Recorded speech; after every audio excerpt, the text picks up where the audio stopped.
Race fans, it's time to buckle in and listen to the fastest hour in racing radio. Your driver is a multi-time NASCAR winner and Hall of Famer Mark Martin. We cover racing, grassroots, history, we bench race, we talk life, and most importantly, we smash the loud pedal. It's time to turn some laps on the Mark Martin Podcast. Episode number 40 of the Mark Martin Podcast, and we're going to head to the year 2000. Mark says he has some good stories from the year 2000, so we're going to get into that. But before we do that, make sure to hit markmartinpod.com, markmartinpod.com on the website. Click that listen button and subscribe on your favorite podcast player. When you're there, make sure to hit connect. Follow us on Facebook, Twitter, and Instagram at markmartinpod. But Mark, the year 2000, we're moving into a new millennium, the year 2000. And you said you got some good stories, so let's see what you got for the year 2000 here on episode number 40. Well, you start off the year going to Daytona, and I always seem to have trouble at Daytona. But this was a better year. We left Daytona with a fifth-place finish. We were in a contract year with Valvoline. They'd been our primary sponsor for 8 years and associate sponsor for 2 more years on top of that. So there was every intention of Valvoline re-upping with us. I thought, it was pretty much, a done deal. We were all real happy with each other, I thought, at least. I know they were happy with us for sure.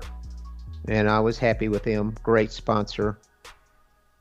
So we go to Daytona, and we finish 5th, which is a great start for us, not leaving Daytona in a hole.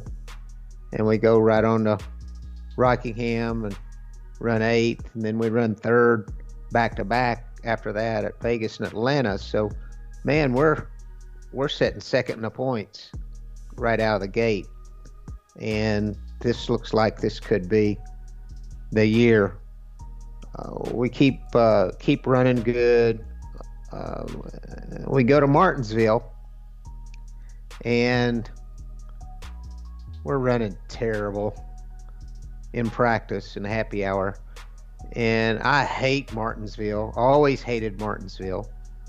And we're sitting there running happy hour, not happy. I'm overdriving the car because it's too slow. Can't make it do what I want it to do. And I get really angry. And toward the end of happy hour, I come on the radio and I tell Jimmy, you have to wear panties to drive this place. So, because, you can't drive hard. You can't manhandle it. You can't. It's the opposite of Dover. In Dover, the harder you drive, the faster you go. You can just mop the track with the car, But Martinsville is the opposite of that. You got to be so easy and finesse, and you have to be dead on your line and on your marks, and have to be so perfect and disciplined. And so I was pissed. Well, Sunday, we get the lead late in the race by, I think Jimmy stayed out. I think we stayed out and didn't change tires. And that's how we got the lead. And we led the thing the rest of the way, last like 65 laps or so. And Jeff Burton ran second to us. That was pretty cool. There was a number of restarts and all, but back then they were single file restarts. So it was no problem to keep the lead. So we won the race. Crazy, because we were junk, I thought, in happy hour. Wasn't long after that my team presented me with a framed pair of panties embroidered, Martinsville, Haynes 500 or whatever it was, the Martinsville race logo and all that, and every crew guy autographed it.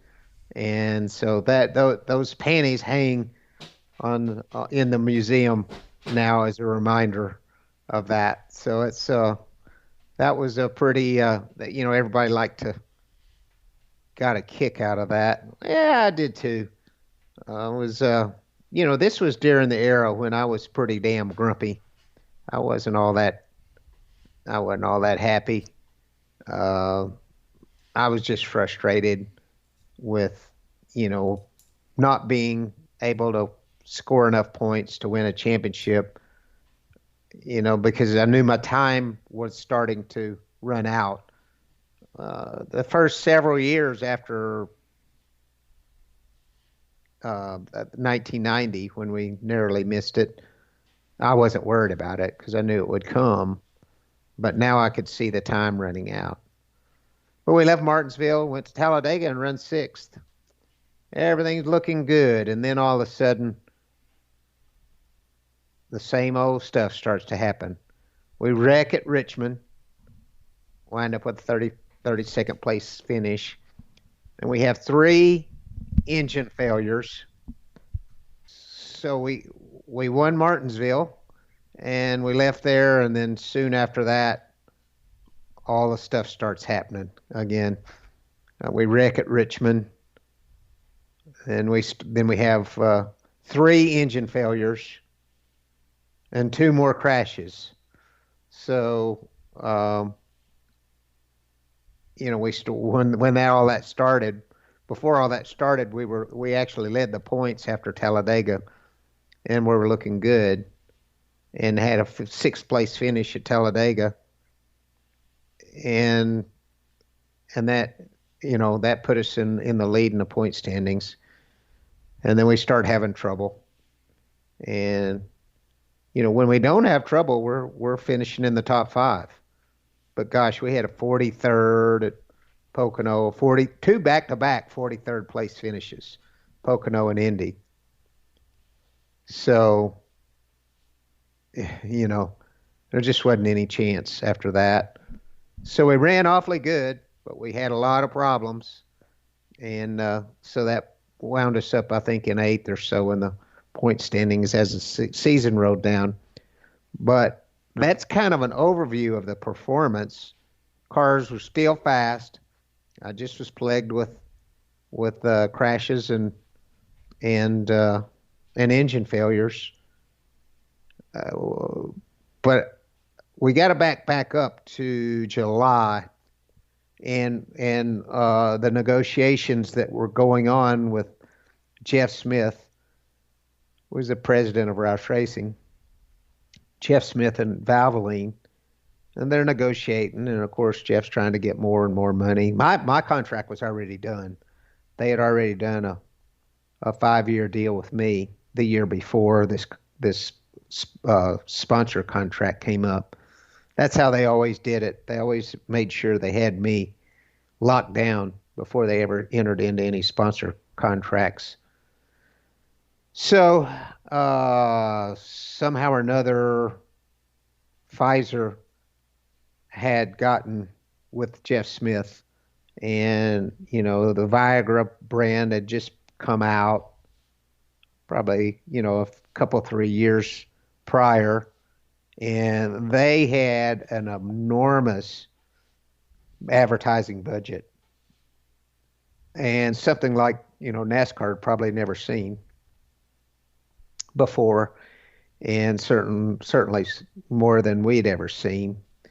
And so the negotiations went on with them, and the way they positioned it was, it'll be a Viagra car, but we're going to put a super heavy emphasis on men's health. And that men need to get health screenings, need to get a regular checkup after 40, and they don't do that, and a men's health initiative. So they were going to spend advertising money, TV time on prime time, cable television, outside of the racing market, all the things that really were promising and looked good. And they were going to develop and bring a trailer to every race and set up free health screenings for men where you could go in and get, a complete checkup to see, everything, how your health was, see if you had any issues, any health issues that needed to be addressed. This was free for every race fan that wanted to utilize it. So long story short, of course, we did the deal. It was worth a lot more to the race team, and it was worth an additional personal service contract on top of all the other deals that I had with my contract that were in my contract with Roush. So it was more money. It was probably the biggest deal that had been done in NASCAR, and it was a very so it was for a lot of it was for a great cause. Not only was it, getting the Viagra brand out there and trying to soften the stigma of it, but also all the work that went into men's health and trying to get men to get health screenings and make sure that they didn't have health problems that they needed to address. So that's how that all went down. And we made the announcement in July that we had made the deal for 2001. So it was a 5-year deal, and it was a good deal, and it went through it from 2001 through 2005.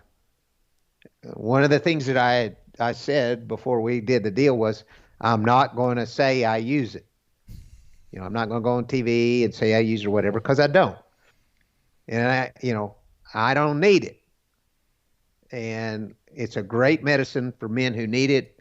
Thank God that they came up with that, because a lot of people had health issues that caused them to have erectile dysfunction, and this was something that helped millions of men. So there were a few samples that floated around. I never got any of them. I wasn't interested in that. I was interested in racing and trying to win races and all. However, I wouldn't mind having a few of those samples today.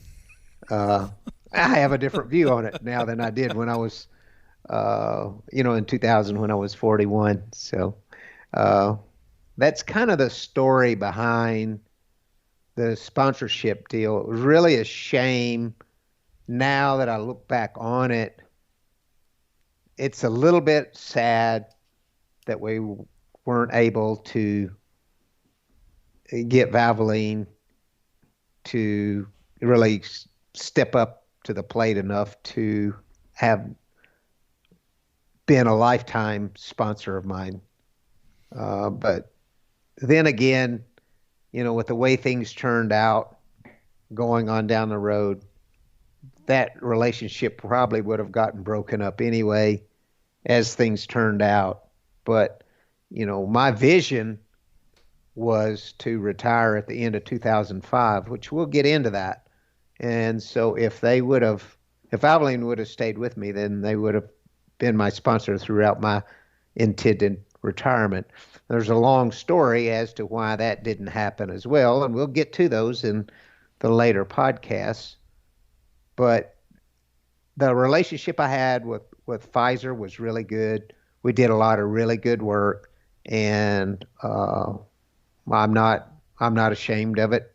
I never was, and I'm not ashamed of it today. We did some great work for men, and spread the word and helped a lot of men find out that they had health issues that they needed to address rather than waiting until they were too late to address. So that was some good work for us, based on Pfizer helping us, making it possible for me to be able to spread that word. So you're speaking of, you said obviously Pfizer took over, but you still had a 5-year deal with Valvoline at that point. Was it a personal services deal or? No, I misunderstood you there on that one. I said it was a shame that we weren't able to do the deal with Valvoline, extend the Valvoline deal.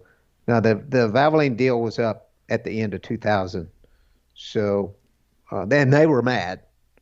So there wasn't no personal service. There wasn't no nothing. They were pissed because they wanted to continue the relationship. And so there was hard feelings when this deal went down with Pfizer, with Valvoline.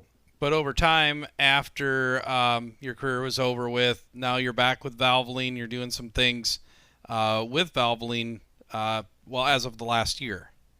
Yeah, the last 3 years we rekindled a relationship, and that's the official oil that we pour in all 5 of our car dealerships, and we've done some historical stuff with them. Neat stuff. They're very proud of 92 to 2000 and their relationship with me. I'm known really as the number 6 Valvoline guy. I mean, that's how most people remember me, is from that. Those red, white, and blue cars were outstanding, and my relationship with Valvoline was legendary. So we kind of rekindled that and done some historical things, some bobbleheads and some promotions for oil changes and stuff like that. So with that personal services deal, you're tied back to the brand. In the negotiations, if you knew anything about the negotiations, was there a point where you thought it was going to be done, but then Pfizer came in? Is it simply that they were outbid? Yeah, I mean, yes. Outbid. Plus their advertising, the money behind the sponsorship was much, much, much greater. And that's good. That's good for a race team. That's good for Roush Racing. That was good for me. So Valvoline, had the race car and did a little bit of advertising and promotion, but, wasn't earth shattering.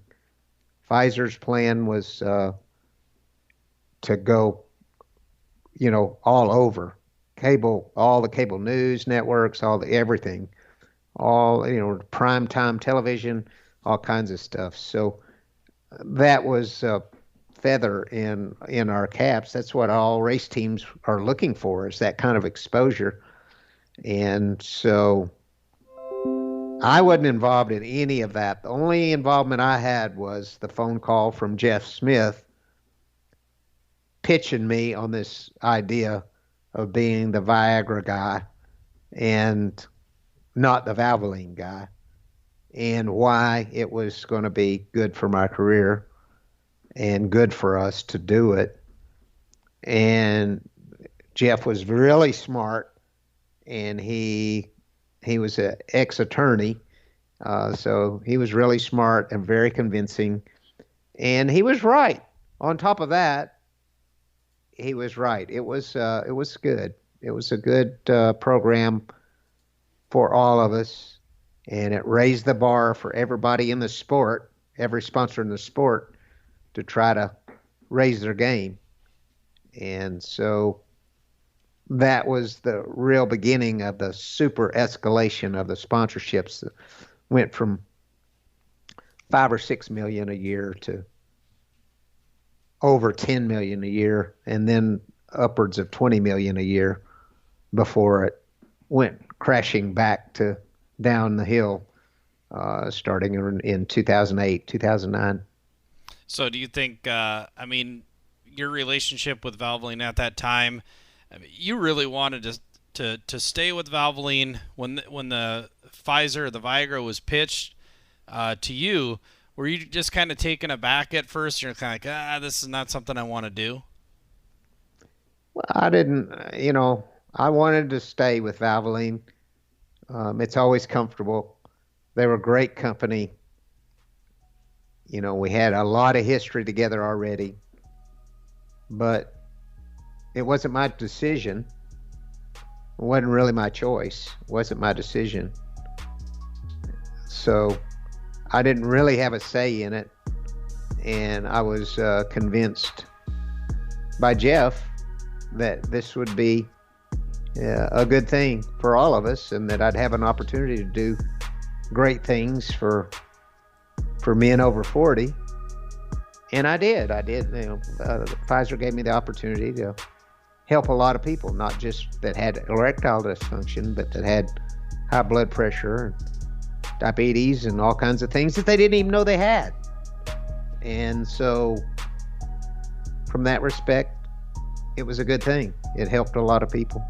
2000 was the last year that you did a significant number of Busch races at that time. Any quick synopsis or stories from the Busch Series that year in 2000? No races stand out to me, in this era. 99, 2000, 2001. When we get to 2002, we'll have something, but there's nothing that really stands out to me. This is a time when we're clicking them off, racing hard, running good, running up front all the time, and